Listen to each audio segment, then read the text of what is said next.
মজার জিনিস কি জানেন? আপনারা কি কখনো দাবি দাওয়া করে কি আমাদের কাছে নেতাদের কাছে কি আপনারা হীরা চান, স্বর্ণ চান, গলায় হীরার মালা চান?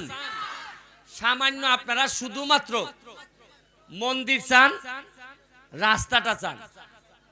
বলেন যে একটা মাঠ বানাই দেন, একটা স্কুল বানাই দেন, আর নাট মন্দির আপনারা চান। এই চারটা জিনিসই মাত্র চান। আর নালুয়া বাগানে বা বিভিন্ন বাগানে মসজিদ আছে, মসজিদও চান। তো এই চারটা জিনিস দিতে পারে না কেন নেতারা? এখন প্রশ্ন হইল যে আমি কেমনে পারমু দিতে? মাত্র 4 মাস হয়েছে এমপি হয়েছি। কয় মাস হয়েছে? আবার বলেন কয় মাস হয়েছে? আপনি কি জানেন যে আমি বরাদ্দ কত পাইছি? বরাদ্দ মানে কি জানেন? মানে আপনাদেরকে রাস্তাঘাট এগুলা বানাই